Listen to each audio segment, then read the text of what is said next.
بسم اللہ الرحمن الرحیم۔ خونی ڈریکولا، ایک انوکھی، حیرت انگیز اور اچھوتی کہانی۔ ٹوٹی پھوٹی سڑک پر سیاہ رنگ کی بھگی، جسے دو سفید گھوڑے کھینچ رہے تھے، ہچکولے کھاتی آگے بڑھ رہی تھی۔ کارپیتھیا کا یہ علاقہ اپنے گھنے خوفناک جنگلوں کے علاوہ دلکش سبززاروں کی وجہ سے بے حد دلچسپی اور توجہ کا مرکز بنا ہوا تھا، لیکن اس علاقے کی سڑکیں اور راستے بے حد شکستہ حالت میں تھے، اور ان کی ناہمواری کی وجہ سے اس علاقے میں ذرائع آمد و رفت محدود تھے، اس لیے بہت کم لوگ ادھر کا رخ کرتے تھے۔ بگی میں بیٹھے ہوئے چاروں مسافر بڑی بے چینی اور اضطراب سے پہلو بدل رہے تھے۔ بگی پتریلی اور ناہموار سڑک پر بری طرح اچھل رہی تھی اور دھچکے کھا رہی تھی۔ باہر شام کے سائے گہرے ہو رہے تھے۔ اگر ان لوگوں کو راستے کی خرابی اور اپنی تھکن کا علم ہوتا تو وہ اس علاقے میں آنے کی بجائے اپنی چھٹیاں آسٹریا کے مشہور شہر ویانا میں ہی گزار لیتے، لیکن اب اوکھلی میں سر دیا تو موسلوں سے گھبرانا لا حاصل تھا۔ بہرحال یہ سب کیا دھرا چارلز کا تھا، جس کے اصرار پر ان لوگوں کو یہاں پر آنا پڑا تھا۔ ان کے بدن کی ہڈیاں بری طرح دکھ رہی تھیں اور جوڑ جوڑ میں درد کی ٹیسیں اٹھ رہی تھیں۔ وہ دل ہی دل میں دعائیں مانگ رہے تھے کہ خدایا یہ سفر جلدی ختم ہو تاکہ وہ کچھ دیر آرام کر سکیں اور تازہ دم ہو جائیں۔ وہ دل ہی دل میں چارلز کو بھی کوس رہے تھے، جس کی وجہ سے ان کی تفریح کا موڈ غارت ہو گیا تھا۔ باہر تاریکی پھیل رہی تھی اور یہ بات اب بعید از قیاس معلوم ہو رہی تھی کہ اس تاریک راستے پر کوچبان کو راستہ صاف نظر آ رہا ہوگا۔ چند لمحوں بعد بھگی رک گئی اور اندر بیٹھے ہوئے مسافروں کے دلوں کی دھڑکنیں تیز ہو گئیں۔ وہ انجانے خوف اور وسوسوں میں گھر گئے۔ ان کے دل میں یہ خوف بار بار کروٹیں لے رہا تھا کہ وہ کہیں تاریکی میں راستہ تو نہیں کھو بیٹھے، ان جنگلوں میں گم تو نہیں ہو گئے جہاں رات کا تو ذکر ہی کیا، دن کے وقت بھی سورج کی کرنیں نہیں پہنچتی تھیں، اور جو اپنے پراسرار اور طلسمی واقعات کی وجہ سے مشہور تھے، لیکن ان کے وہم اور شکوک بے معنی اور لا حاصل تھے، کیونکہ وہ ایک سرائے کے قریب پہنچ چکے تھے۔ کوچبان کود کر نیچے اترا اور دروازہ کھول دیا۔ وہ سرائے کا بورڈ دیکھتے ہی خوش ہو گئے، کیونکہ دن بھر کی تھکن کے بعد بلاخر انہیں آرام و طعام کی سہولت میسر آ گئی تھی، جو ان کے لیے کسی نعمت سے کم نہیں تھی۔ یہ سرائے چھوٹی تھی، لیکن سرائے کا مالک اپنے برطانوی مہمانوں کو خوش آمدید کرنے کے لیے تیزی اور تندہی سے مصروف کار نظر آنے لگا۔ وہ مہمانوں کے کمرے میں جا کر آرام کرنے لگے۔ گرم پانی فوری طور پر تیار کیا گیا، اور پھر جتنی دیر میں یہ برطانوی سیاح نہا دھو کر تازہ دم ہوئے، کھانا لگایا جا چکا تھا۔ کھانے سے فارغ ہو کر جو بہترین قسم کے روسٹ کیے ہوئے بٹیروں اور شاندار سلاد پر مشتمل تھا، یہ لوگ بڑے سے آتش دان کے گرد اکٹھے ہو گئے اور بہترین قسم کے قہوے کا دور چلنے لگا۔ سب لوگ گھل مل کر باتیں کرنے لگے تھے، اور یوں لگ رہا تھا کہ جیسے وہ دراصل ایک ہی خاندان کے ارکان ہوں۔ اعلیٰ قسم کے ورجینیا تمباکو کی مہک اور قہوے کی تیز خوشبو نے مل کر سرائے پر ایک خوابناک ماحول طاری کر دیا تھا۔ یورپ کے اس تفریحی دورے کا پروگرام چارلز کینٹ نے بنایا تھا۔ وہ شروع سے ایڈونچر اور سیر و تفریح کا دل دادا تھا، اور نت نئے تفریحی پروگرام بناتا اور نئی نئی مہمات سر کرنا اس کی دلچسپ اور محبوب ترین مشغلہ تھا۔ اس نے سرائے کے مالک کے ساتھ ٹوٹی پھوٹی جرمن میں گفتگو شروع کر دی اور دوستی بھی کر لی تھی۔ سرائے میں موجود چند اور لوگوں کو اپنے برطانوی مہمانوں سے بات چیت کرنا گوارا نہیں تھا، پھر بھی جب چارلز نے حسب عادت مسکراتے ہوئے انہیں قہوے کے پینے کی دعوت دی تو وہ بھی زیر لب مسکرائے اور پھر گٹکنے لگے۔ کچھ لوگ پائپ پی رہے تھے اور اس گہما گہمی میں بظاہر بڑی بے نیازی سے شامل نظر آ رہے تھے۔ پھر وہ لوگ جوا کھیلنے میں مصروف ہو گئے۔ چارلز نے دوبارہ سکہ اچھالا۔ قسمت کی دیوی اس پر مہربان تھی، وہ دونوں بار ہی جیت گیا۔ اس کی جیت کے بعد دوسرے لوگوں میں بھن بھناہٹ شروع ہو گئی، اور چارلز نے ماحول کی کشیدگی کے پیش نظر تقریباً ہر شخص کو شراب پلانے کی پیشکش کی، اور ماحول پھر سے پرسکون ہو گیا۔ ہیلن کو یہ سب کچھ اچھا نہیں لگا۔ یہی نہیں بلکہ خود چارلز کے بڑے بھائی ایلن نے بھی اپنی رائے محفوظ رکھی۔ وہ ناگواری سے یہ سب کچھ دیکھتا رہا، لیکن کسی قسم کا کوئی تبصرہ نہیں کیا۔ کچھ دیر بعد ماحول کی کشیدگی ختم ہوئی۔ ایلن نے مسکراتے ہوئے اپنے بھائی چارلز کا کھیل دیکھنے لگا۔ چارلز نے بمشکل تمام ایلن اور اس کی جوان سال بیوی ہیلن کو اس مہم پر آنے کے لیے رضامند کیا تھا۔ چارلز اور ایلن کو باپ کے مرنے کے بعد ورثے میں تھوڑی سی جائیداد ملی تھی، اور چارلز بابر بعیش کوش کے عالم دوبارہ نہست والے مقولے پر عمل پیرا تھا۔ وہ زندگی میں کنجوسی سے وقت گزارنے پر مر جانے کو ترجیح دینے والے لوگوں میں سے تھا، اور ہمہ وقت اچھی چیزوں، تفریحات اور بیجا عیاشیوں کا قائل تھا۔ اس کے برعکس اس کے بھائی ایلن کو اپنی حسین بیوی ہیلن کا ساتھ دینا پڑتا تھا، جو کنجوس تو نہیں تھی لیکن کفایت شعار ضرور تھی، اور یہی وجہ تھی کہ ایلن نے اپنی جائیداد کا کچھ حصہ ہیلن کے اصرار پر ایک کاروبار میں لگا رکھا تھا اور مستقل منافع کا ایک ذریعہ بنا کر اپنی معاشی، مالی اور سیاسی پوزیشن خاصی مستحکم کر لی تھی، اور وہ چارلز کی طرح نئی نئی دلچسپیوں اور ایڈونچرز کی تلاش میں کوشاں نہیں رہتا تھا۔ ایلن کی شادی کو 7-8 برس گزر چکے تھے، لیکن اس کی بیوی ہیلن ابھی تک آج بھی پہلے روز کی طرح تر و تازہ، شاداب اور شگفتہ نظر آتی تھی۔ اس کی عمر 26 سال تھی، لیکن اس کی جلد شفاف اور بے داغ تھی۔ اس کا بدن کسا ہوا اور جنسی طور پر بے حد پرکشش تھا۔ وہ اپنے بالوں کی طرف خاص توجہ دیتی تھی، جو بے حد گھنے، لمبے اور سیاہ تھے۔ وہ انہیں کس کے باندھا کرتی تھی، اور اس کا چہرہ بے حد معصوم اور دلکش تھا۔ وہ اپنے پتلے پتلے ہونٹوں کو دانتوں میں دبا کر چوستی رہتی تھی۔ چارلز اور ایلن نے اسے کئی بار ایسا کرنے سے منع بھی کیا تھا، لیکن اب یہ چیز ہیلن کی عادت بن چکی تھی اور وہ مجبوراً ایسا کرتی تھی۔ چارلز کی بیوی ڈیانا، جو اس سفر میں ان کے ہمراہ تھی، بڑی حسین، طرح دار اور خوبرو عورت تھی۔ وہ جنسی طور پر ہیلن کی طرح پرکشش اور سڈول تھی، اور اس کا سینہ ابھرا ہوا اور ٹھوس تھا۔ چارلز اس وقت سرائے کے مسافروں میں بے دریغ قہوہ تقسیم کرنے میں مصروف تھا، اور ہیلن اس کی اس فضول خرچی پر مسکرا رہی تھی، جبکہ ڈیانا کے چہرے پر ایک دل فریب اور حسین مسکراہٹ رقص کر رہی تھی، اور وہ بڑی دلچسپی سے اپنے شریک حیات کو قہوہ پیتے ہوئے اور دوسروں کو پلاتے ہوئے دیکھ رہی تھی۔ ڈیانا کا بدن لوچدار اور گداز تھا، اور اس کے کسے ہوئے جسم کی چاشنی اس وقت بھی چارلز کے دل و دماغ میں گھلی جا رہی تھی۔ ڈیانا نے بے تکلفی سے اپنا پیالہ آگے بڑھایا، اور چارلز نے اسے ارغوانی رنگ کے کھولتے ہوئے قہوے سے بھر دیا۔ ہیلن نے بے بسی سے سر ہلایا۔ چارلز نے ڈیانا کی طرف دیکھا اور آہستہ سے مسکرا دیا، اور ہیلن اپنی جگہ بے بسی سے پہلو بدل کر رہ گئی۔ اس کے علاوہ وہ اور کر بھی کیا سکتی تھی؟ وہ سوچی تھی کہ سرائے میں قیام پذیر دوسرے لوگ اس وقت دلی دل میں چارلز کو احمق سمجھ رہے ہوں گے۔ آخر اس سے رہا نہ گیا۔ وہ بولی، چارلز، بس بہت ہو چکی، اب تم یہ بچکانہ حرکتیں ختم کرو۔ اتنی فضول خرچی سے بھلا کیا فائدہ؟ چارلز نے سرد مہری سے جواب دیا، مجھے اپنی خوشی سے مطلب ہے۔ لوگ کیا سوچے ہیں مجھے اس سے کوئی غرض نہیں۔ لوگوں کا تو کام ہی سوچنا ہے، پھر مجھے ان باتوں کا غم کیوں ہو؟ پھر وہ اپنے بھائی کی طرف متوجہ ہوا، کیا تم بھی ہیلن کی طرح میری فیاضی کو ناپسند کرتے ہو؟ ایلن مسکرا دیا، میرے پیارے بھائی، میں تو مدت ہوئی تمہارے متعلق یا تمہاری باتوں کے متعلق پسند یا ناپسند ہماری حد سے بہت آگے نکل چکا ہوں۔ ہیلن نے بڑبڑاتے ہوئے لقمہ دیا، بہرحال حماقت تو حماقت ہی ہوتی ہے۔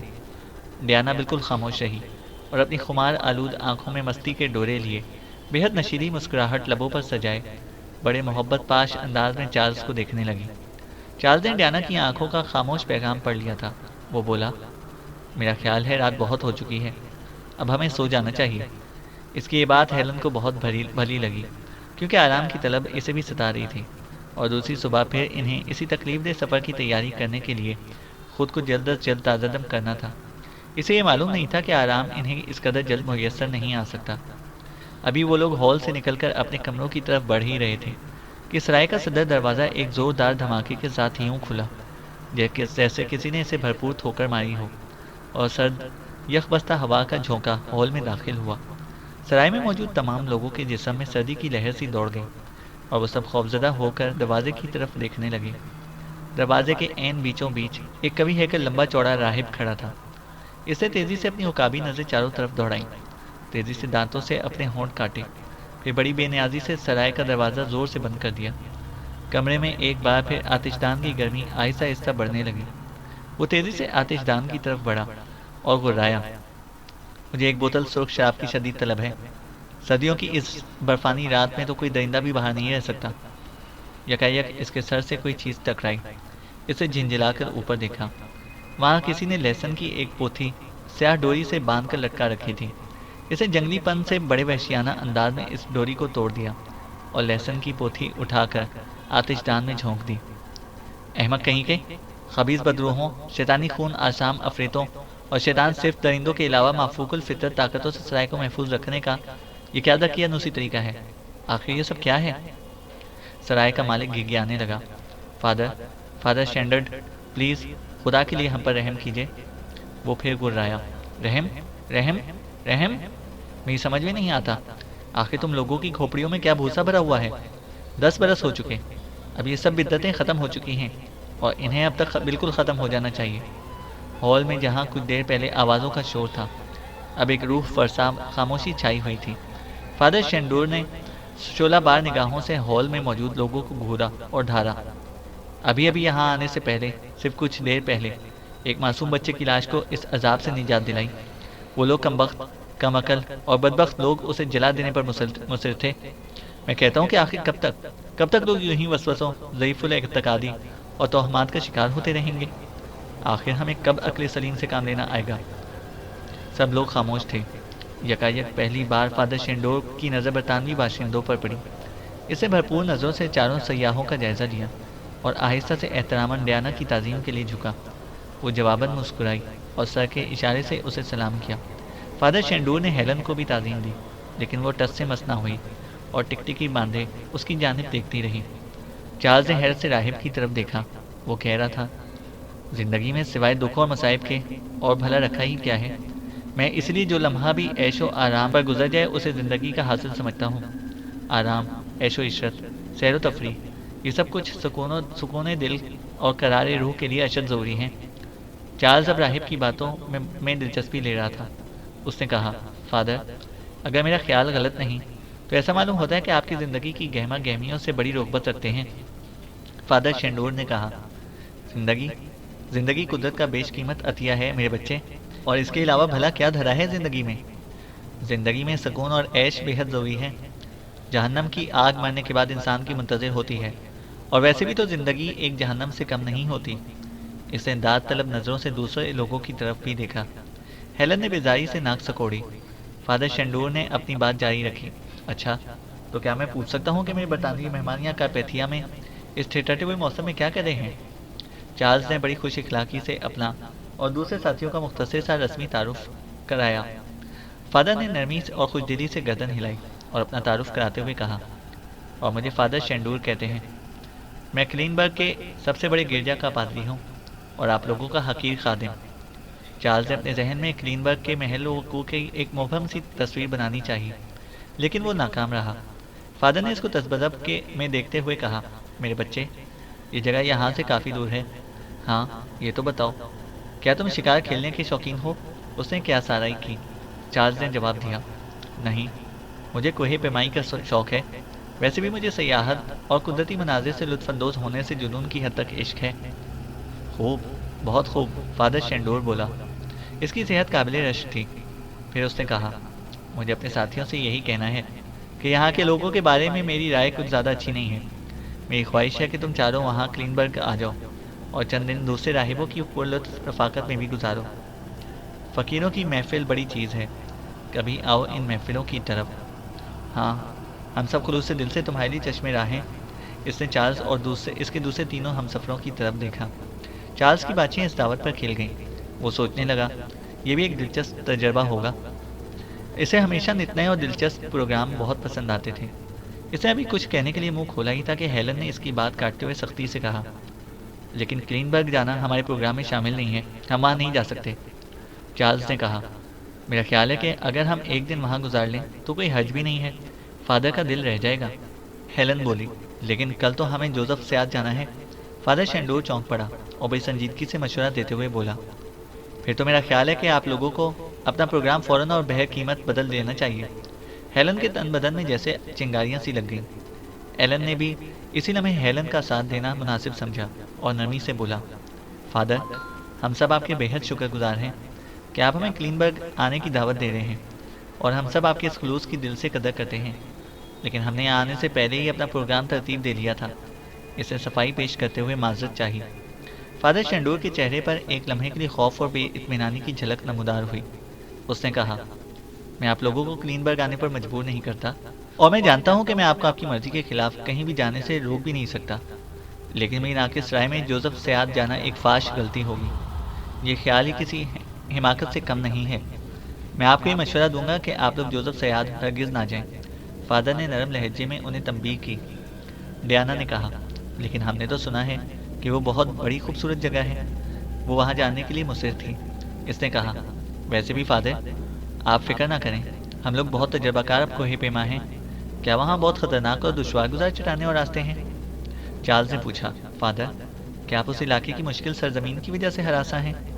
فادر شینڈور نے چارلز کی بات سن کر اس کے بڑے بھائی ایلن کی طرف دیکھا اور کہا، میں صرف یہ جانتا ہوں کہ جوزف سیاد سے دور رہنا ہی تم لوگوں کے حق میں بہتر ہوگا۔ ڈیانا سے راہ نہ گیا۔ وہ تجسس سے بولی، لیکن آخر کیوں فادر؟ فادر شینڈور نے گھمبیر لہجے میں کہا، میرے بچوں، اگر میں تمہیں ساری تفصیلات بتا دوں تو تم شاید میری باتوں کے یقین نہیں کرو گے۔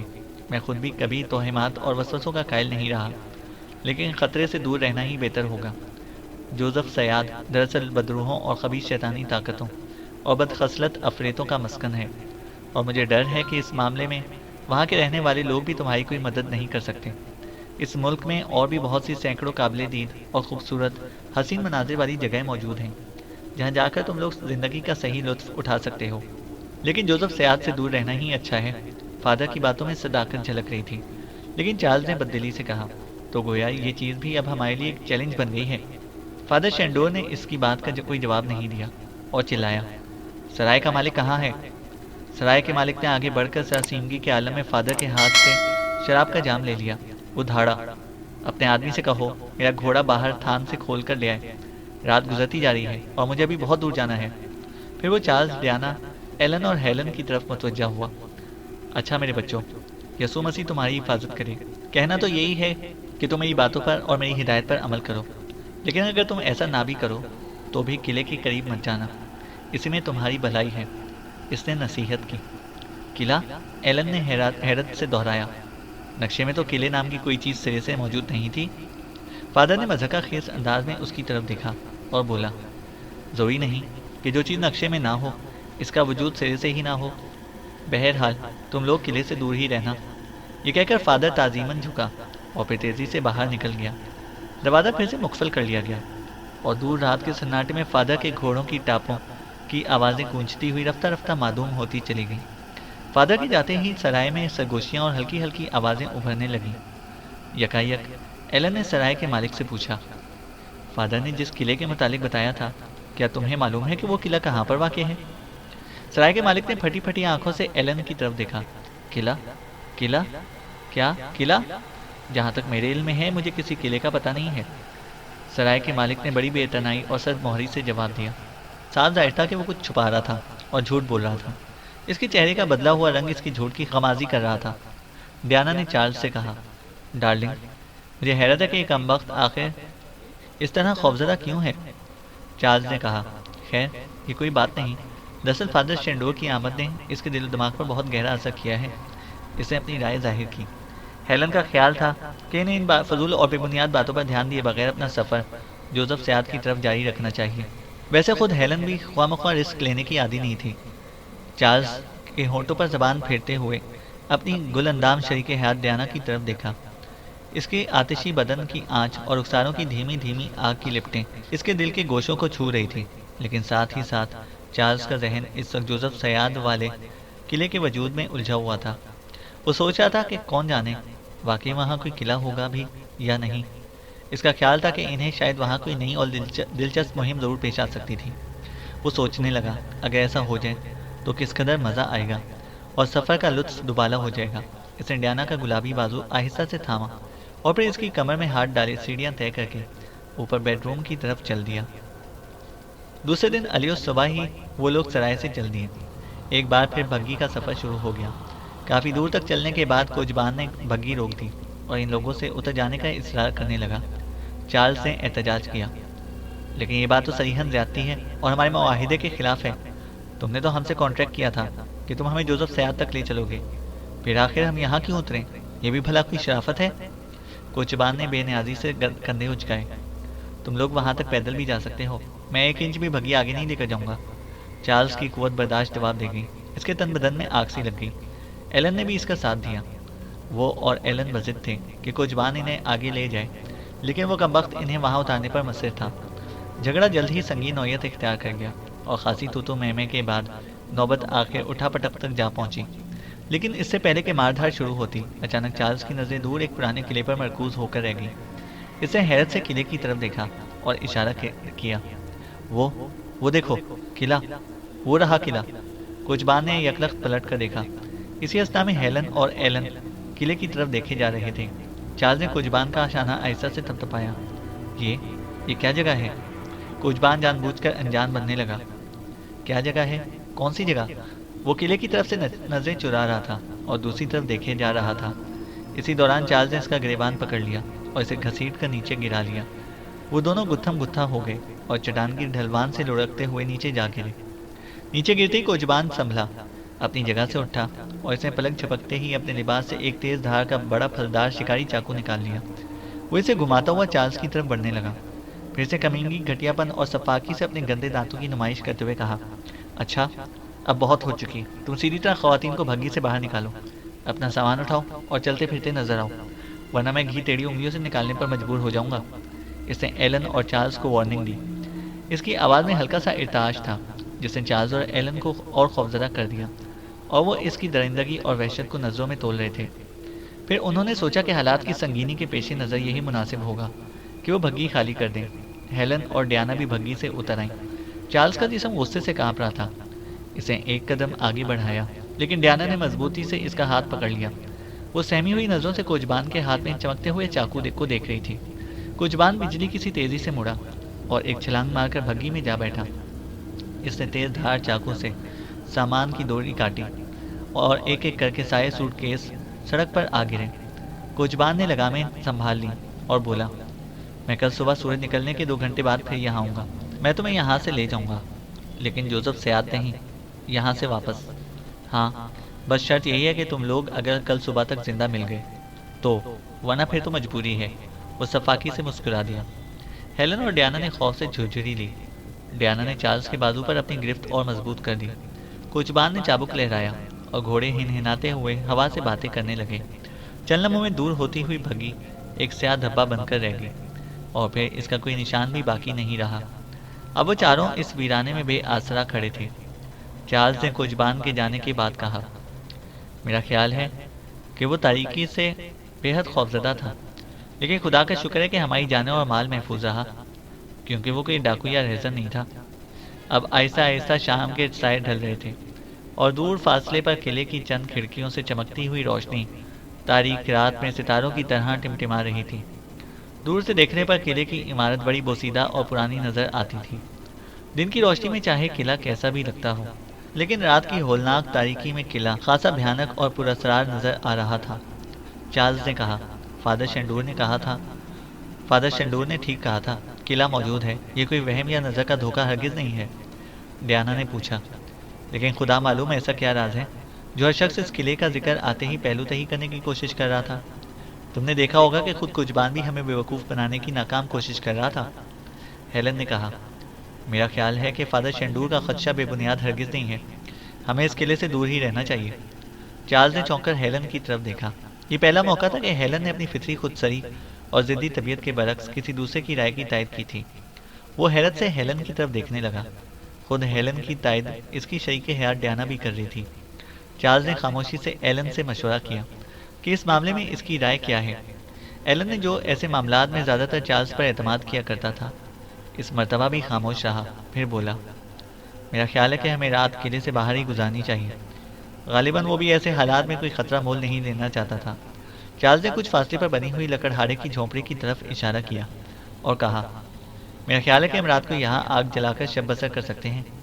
ہیلن نے اس کی بات کی سن کر اطمینان کا اظہار کیا اور بولی، یہ تو بہت ہی اچھا ہوگا۔ دونوں آدمیوں نے بھاری بھاری سوٹ کیس خود اٹھائے اور ہلکا پھلکا سامان خواتین کے سپرد کر دیا۔ پھر یہ چاروں چھوٹی سی چٹان سے ہوتے ہوئے اسی چوراہے کے قریب بنی ہوئی شکستہ جھونپڑی کی طرف بڑھنے لگے۔ جھونپڑی کا دروازہ مضبوطی سے بند تھا۔ چارلز نے اسے کھولنے کی کوشش کی، لیکن وہ نہیں کھلا۔ بالآخر اس نے اپنے شانے کا زور لگا کر دروازہ کھولا، جو ہلکی سی چرچراہٹ کے ساتھ کھل گیا۔ جھونپڑی خالی تھی، ویران، اداس اور بے آباد، لیکن اس کے فرش پر ایک کونے میں خشک اور سوکھی لکڑیوں کا ایک ڈھیر لگا ہوا تھا، جیسے وہاں کسی نے ان کی آمد کے پیش نظر آگ کا انتظام کر رکھا ہو۔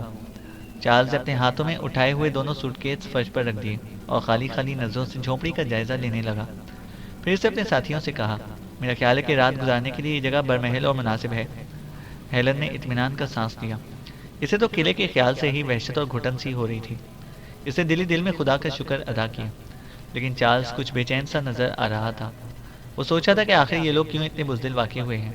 قدرتی نظاروں سے اور قدرت کی حسین ترین دلکش رعنائیوں سے لطف اندوز ہونے کی بجائے جھوپڑی میں گھسے رہنے سے آخر کیا فائدہ؟ وہ دل ہی دل میں بہت کڑ رہا تھا اور اس کوچبان کو کوس رہا تھا، جس کی وجہ سے وہ بجائے جوزف سیاد جانے کے اس ویرانے میں مقید ہو کر رہ گئے تھے۔ وہ دانت پیس کر رہ گیا۔ سب لوگ اپنا سامان اٹھائے جھوپڑی میں آ گئے۔ انہیں یہ سوچ کر بس کچھ سکون حاصل ہوا کہ وہ نسبتاً محفوظ جگہ پر ہیں۔ ڈیانا کا خیال تھا کہ انہیں آگ جھوپڑی کی بجائے باہر جلانی چاہیے، لیکن ہیلن اور چارلز کو یہ خیال زیادہ اچھا نہیں لگا۔ ابھی وہ یہ باتیں کر ہی رہے تھے کہ باہر دور سے گھوڑوں کی ٹاپوں کی آوازیں سنائی دینے لگیں، جو ہر لمحہ قریب آتی جا رہی تھیں۔ ایلن نے خوش فہمی سے کہا، میرا خیال ہے کہ کوچبان نے اپنا ارادہ بدل دیا ہے اور اب وہ ہمیں لینے کے لیے آ رہے ہیں۔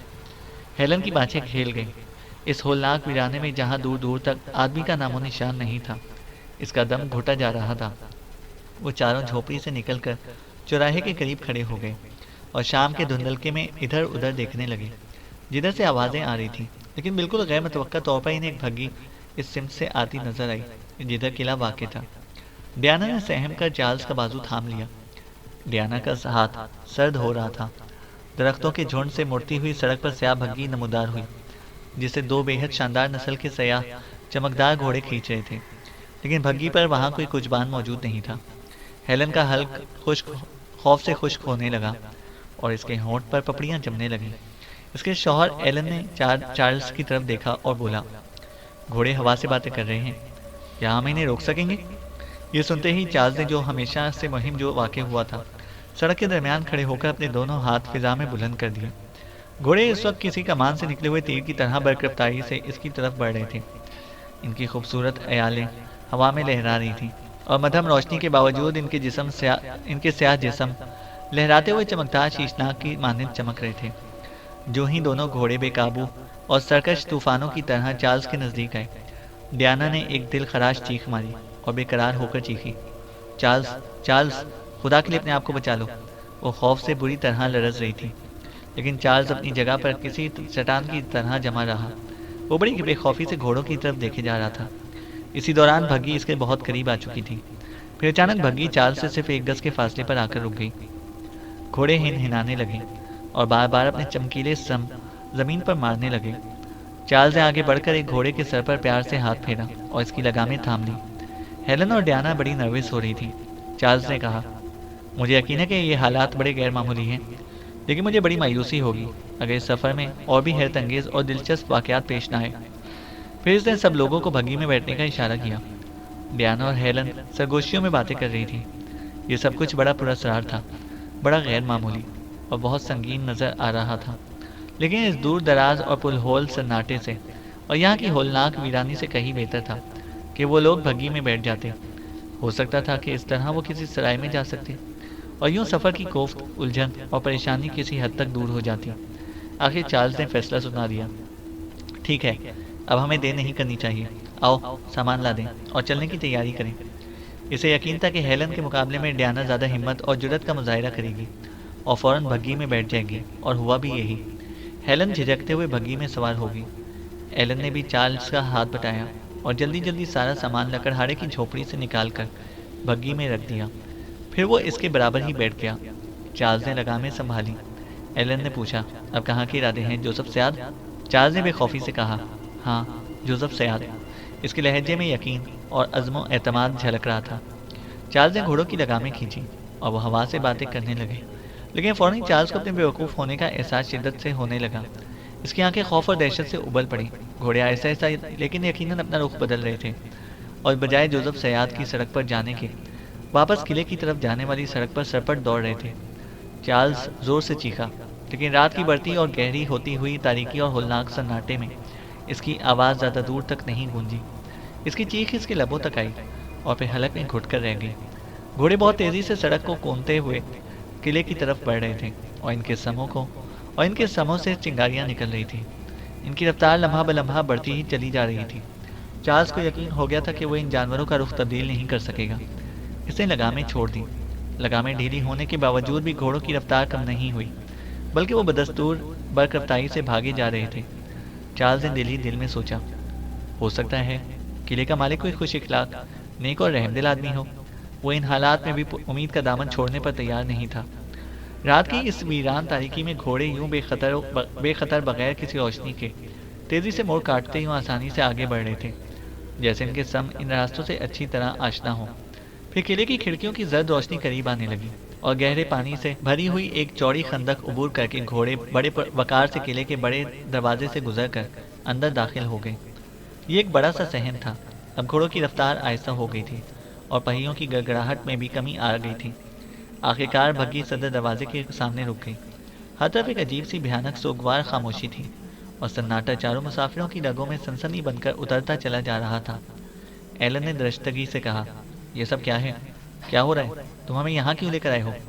اس کے چہرے سے خوف اور دہشت عیاں تھی۔ چارلز نے جواب دیا، کون؟ میں؟ یہ تم کیا کہہ رہی ہو؟ یہ میں نے ہی لایا، یہ کام ان گھوڑوں کا ہے۔ اس کے لہجے میں حیرت اور خوف کے اثرات نمایاں تھے، اور یہ کہہ کر چارلز نے بھگی سے چھلانگ لگا دی۔ وہ سوچا تھا کہ قلعے کا مالک نہ جانے کیسا آدمی ہوگا۔ پھر ان سب کی نگاہیں اب نوسی دروازے پر جم گئیں۔ وہ جب آئے تھے تو رات کے سناٹے میں خاصا شور ہوا تھا، لیکن یہ بڑی عجیب سی بات تھی کہ اب تک کوئی باہر نہیں نکلا تھا۔ کم از کم کسی کو تو باہر آنا چاہیے تھا۔ آخرکار چارلز نے خوش دلی سے کہا، آئیے خواتین، ہم سب اندر چلتے ہیں اور صاحب خانہ سے خود ہی مل لیتے ہیں۔ ہیلن کو چارلز کا یہ آئیڈیا پسند نہیں آیا۔ اسے ان سب انہونی باتوں سے خوف محسوس ہو رہا تھا۔ چارلز دروازے کے قریب گیا تو ایک گھوڑے نے زور زور سے اپنی ٹانگیں زمین پر مارنی شروع کر دی اور بری طرح ہنانے لگا۔ اس کے گلے کی نکرئی گھنٹیاں اور پاؤں کے تلائی گھنگرو بجنے لگے۔ فضا میں ہلکا سا ارتعاش پیدا ہوا۔ پھر چاروں طرف وہی روح فرسا خاموشی چھا گئی۔ چارلز نے دروازے پر دستک دینی چاہی، لیکن ابھی اس نے اس خیال سے ہاتھ بلند کیا ہی تھا کہ دروازہ ایک ہلکی سی آواز کے ساتھ کھل گیا۔ ہیلن جو قریب کھڑی تھی وہ کھلا کر پیچھے ہٹی اور اس نے ایلن کا بازو سختی سے تھام لیا۔ ہیلن نے کہا، ان حالات میں کم از کم میں تو اندر نہیں جا سکتی۔ ایلن نے اسے تسلی دی، لیکن جانے من، اس طرح تم رات بھر سردی میں کس طرح باہر گزارو گی؟ اندر ہم چاروں یکجا ہو کر کسی مشکل کا بآسانی مقابلہ کر سکیں گے، اکیلے رہ کر تم کسی مصیبت میں مبتلا ہو سکتی ہو، اس نے اسے سمجھاتے ہوئے کہا۔ لیکن ہیلن بری طرح خوفزدہ تھی۔ وہ ان پراسرار واقعات اور وہاں پر کے پرہول ماحول سے گھبرائی ہوئی تھی اور ذہنی طور پر شدید عذاب اور الجھن میں مبتلا تھی۔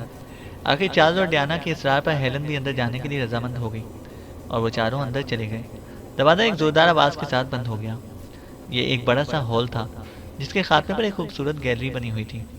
فرش سے لے کر گیلری تک بڑی خوبصورت اور رنگین سیڑھیاں بنی ہوئی تھیں۔ دیواریں اور فرش بڑے قیمتی پتھروں سے بنائے گئے تھے اور ہال کے ایک گوشے سے لے کر دوسرے گوشے تک اعلیٰ قسم کے دبیز قالین بچھے ہوئے تھے۔ ایک دیوار میں بہت وسیع و عریض آتش دان تھا۔ پورا ہال اس وقت گرم تھا کیونکہ آتش دان میں لکڑی کے بڑے بڑے ٹکڑے پڑے تھے اور انگارے دہک رہے تھے۔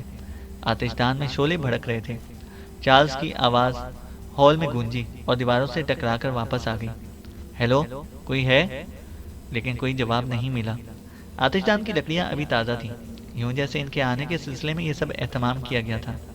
چارلز نے دیکھا کہ ہال کے ایک کونے میں ساگوان کی بڑی سی میز پر 4 آدمیوں کے لیے نفیس اور عمدہ قسم کے برتنوں میں بہترین کھانا چنا ہوا تھا۔ ابھی وہ حیرت سے بت بنا یہ سب کچھ دیکھ ہی رہا تھا کہ باہر گھوڑوں کے ٹاپوں اور گھنٹیوں کی آوازوں نے ان سب کو چونکا دیا۔ حیرت اور خوف سے ان کے منہ کھلے کے کھلے رہ گئے۔ وہ تیزی سے دروازے کی طرف لپکے۔ ایک بڑی سی کھڑکی سے انہوں نے دیکھا کہ بگی بہت تیزی سے قلعے سے باہر کی طرف جا رہی تھی اور گھوڑے بجلی کی سی تیزی سے بگی کو کھینچے لیے جا رہے تھے۔ پتھریلے فرش پر گھوڑوں کی ٹاپیں گونج رہی تھی اور چند ہی لمحوں میں گھوڑے ان کی نظروں سے اوجھل ہو گئے۔ ہیلن نے ہسٹریائی سی انداز میں سسکی لی اور بولی، مجھے معلوم تھا ایسا ہی ہوگا، ہمیں ہرگز یہاں نہیں آنا چاہیے تھا۔ کاش تم لوگ میرا کہنا مان لیتے تو ہم کبھی بھی اس مصیبت میں گرفتار نہ ہوتے۔ کاش، چارلز نے احتجاج کیا، اگر ہم تمہارا کہا مان لیتے تو ابھی تک انگلینڈ میں ہی سڑے ہوتے۔ ہیلن نے کہا، تو کیا یہ کوئی بری بات ہوتی؟ اس طرح ہم کم از کم اندھے کے خطرات سے تو بچ سکتے تھے۔ چارلز نے ہیلن سے بحث کرتے ہوئے کہا، ہیلن، میں تو سمجھا تھا کہ تم زندگی میں کچھ دیکھنا اور سیکھنا چاہو گی، لیکن تم تو گھڑے کی مچھلی نکلی۔ ان کی نوک جھونک سے ایلن بیزار ہو چکا تھا۔ ڈیانا میز کے قریب آ گئی اور بولی، چارلز، شاید تم یہاں یہ بات نظر انداز کر رہے ہو کہ ہماری آمد یہاں غیر متوقع طور پر ہوئی ہے۔ پہلے وہ گھوڑے بگی کھینچتے ہوئے ہمیں یہاں تک لے آئے، اور جب کہ ہم یہاں پر موجود ہیں، کھانے کی میز اور یہ سب تکلف، آخر ان سب کا کیا مطلب ہے؟ جبکہ یہاں ایک عجیب اور پراسرار سا ماحول طاری ہے۔ وہ حیرت سے سب کچھ دیکھ رہی تھی اور ان باتوں کی وضاحت اپنے شوہر سے طلب کر رہی تھی، لیکن چارلز اپنی بیوی سے متفق نہیں تھا۔ چارلز کا خیال تھا کہ ابھی گیلری کی سیڑھیوں سے 4 آدمی اتر کر آئیں گے اور کھانے کی میز پر بیٹھ جائیں گے۔ لیکن یہ محض اس کی خوش فہمی تھی اور اس کے اعصاب بری طرح تھک چکے تھے۔ وہ سوچا تھا کہ کیا اس قلعے میں رہنے والے یہ سب لوگ گونگے اور بہرے تھے؟ اس نے سوچا کہ ان باتوں کا جواب جاننے کے لیے کسی نہ کسی کا اوپر جانا بے حد ضروری تھا۔ اس خیال کے آتے ہی وہ بے خوفی سے آگے بڑھا اور سیڑھیاں چڑھنے لگا۔ ہیلن نے چیخ کر کہا، رک جاؤ، نہیں نہیں، رک جاؤ چارلز، میں اس محل نما قلعے سے فوراً چلی جانا چاہتی ہوں، ہم یہاں نہیں رہ سکتے۔ وہ بے حد خوفزدہ تھی اور اس کا بدن کانپ رہا تھا۔